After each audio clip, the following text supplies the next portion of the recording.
4월 3일 KMA 뉴스 브리핑입니다. 미국의 상황이 심각합니다. 코로나19 환자가 10만 명을 넘긴 지 불과 닷새 만에 20만 명을 넘어섰습니다.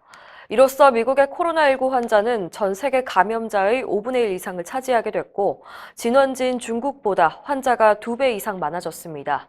사망자는 5천 명을 넘어섰고, 지난 1일 하루에만 1,000명 이상이 목숨을 잃었습니다. 치명률은 2.4%에 육박하는데요. 병원은 병실과 인력 부족으로 아비규환 상태입니다.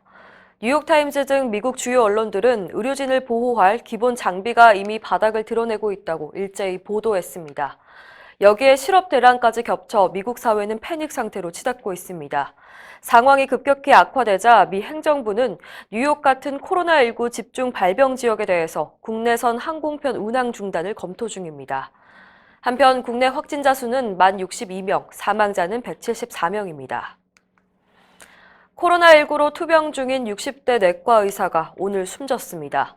국내 의료진이 코로나19로 사망한 사례는 처음입니다. 이 의사는 지난달 18일부터 경북대병원 중환자실에서 치료 중이었는데 입원 직후 인공호흡기를 달고 투석 치료를 받았고 최근엔 심근경색으로 스텐트 시술까지 받았습니다. 경북 경산에서 내과를 운영하고 있는 그는 진료 중에 확진자와 접촉해 코로나19에 감염된 것으로 파악하고 있습니다. 코로나19 전담 병원으로 지정된 병원들에게 정부가 책임을 묻는 듯한 공문을 보내서 물의를 빚고 있습니다. 정부는 그동안 코로나19 확진자만 받을 수 있는 감염병 전담 병원을 지정해 왔는데요. 이 병원들은 일반 진료를 중단할 수밖에 없어서 경영에 큰 어려움을 겪고 있습니다. 그런데 최근 보건복지부는 인천 적십자병원 등 전담병원 10곳에 공문을 보내서 운영 실적이 저조한 사유서를 제출하라고 요구했습니다. 확보한 병상 수에 비해서 입원 환자 수가 적은 이유가 뭐냐며 사실상 질책을 한 겁니다. 해당 병원들은 불쾌하다는 입장인데요. 병원 노조는 전담병원으로 지정할 땐 언제고 실적을 운운하며 적자 책임을 병원에게 돌리고 있다고 비판했습니다. 정부가 코로나 사태로 경영 위기에 놓인 의료기관을 지원하기 위해서 요양급여 비용 선지급 방안을 추진하지만 정작 메디칼론을 이용하고 있는 병원은 제외돼서 논란이 됐었죠. 메디칼론은 의료기관이 요양급여 비용을 담보로 금융기관에서 대출받는 걸 말하는데요. 더불어민주당이 요양급여 비용 선지급 대상 조건을 완화하고 지원책을 개선하는 방안을 추진 중입니다.